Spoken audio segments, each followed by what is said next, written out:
This is Sri Lanka, sitting in the Indian Ocean just off the southern coast of India, often called the Pearl of the Indian Ocean. And for most travelers, this is where it all begins, Colombo International Airport.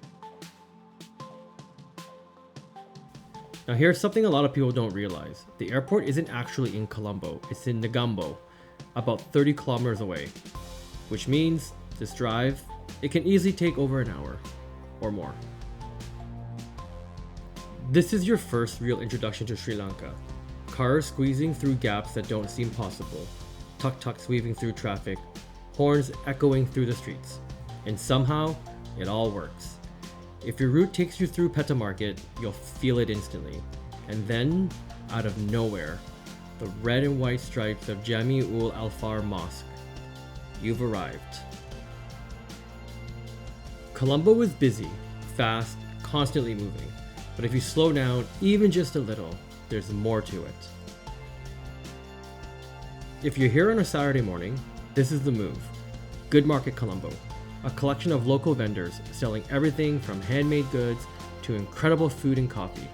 It's one of those places where you come for a quick look and you end up staying way longer than planned.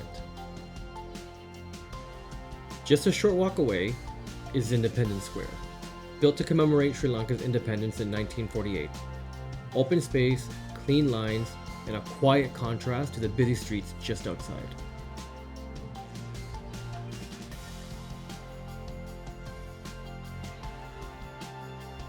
Then, slow things down a bit. Vihara Mahadevi Park is the largest park in the city. Tall trees filter out the noise, the heat softens just enough, and at one end, facing Colombo City Hall, a massive seated Buddha watches over it all.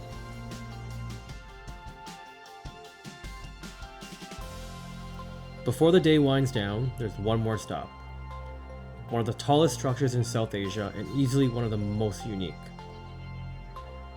Step inside and head all the way to the top. From here, Colombo looks completely different. The chaos, the movement, suddenly feels distant.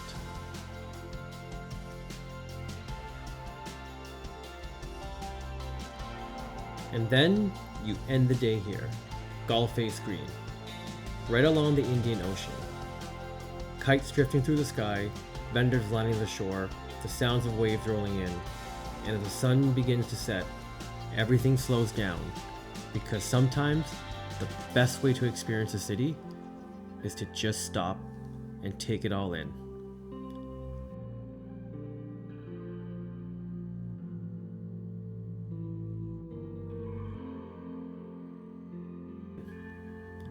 But Colombo is just the beginning. Beyond the city, Sri Lanka is home to 8 UNESCO World Heritage sites, and in this journey, we're exploring 5. First is Sigiriya, an ancient rock fortress rising nearly 200 meters above the jungle.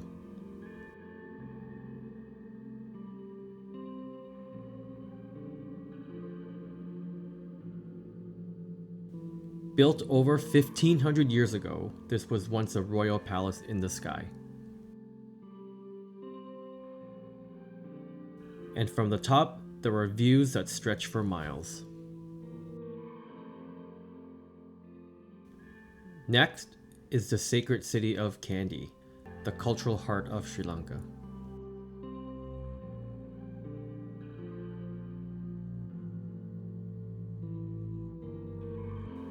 It's home to one of the most sacred Buddhist sites in the world, the Temple of the Sacred Tooth Relic. A place of worship, tradition, and deep spiritual significance. Then, Galle, a fortified coastal city shaped by centuries of colonial history, where Portuguese, Dutch, and British influences still stand today.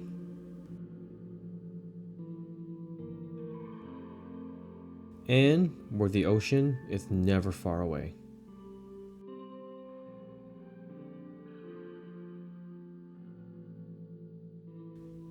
Hidden within rock caves is Dambulla Cave Temple, a sacred site filled with hundreds of Buddha statues and intricate paintings dating back over 2,000 years.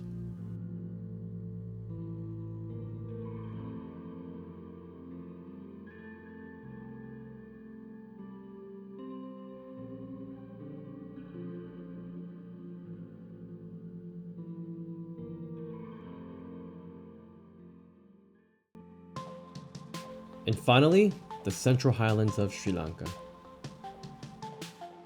including Horton Plains National Park. It's a completely different side of Sri Lanka.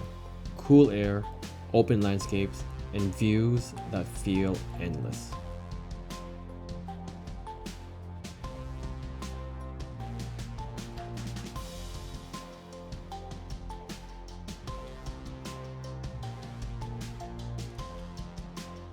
There you have it, 5 UNESCO World Heritage Sites, each completely different from the last.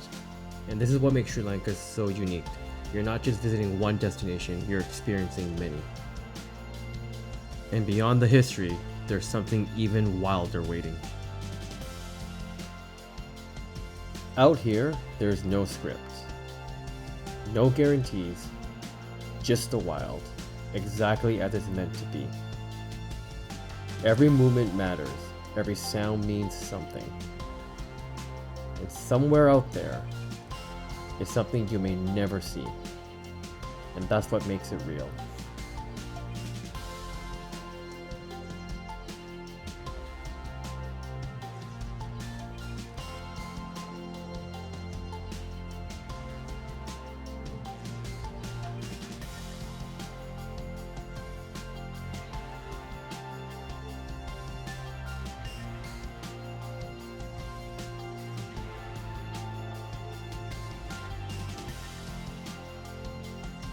After the chaos, the history, the unknown, we finally find stillness.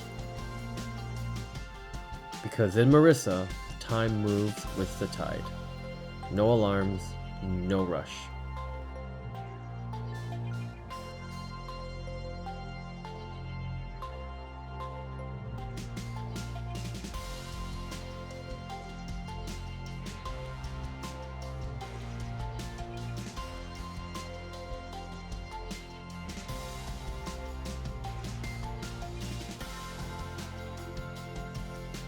But even here, there's still more to discover. And out there, a reminder of just how small you are, in the best way possible.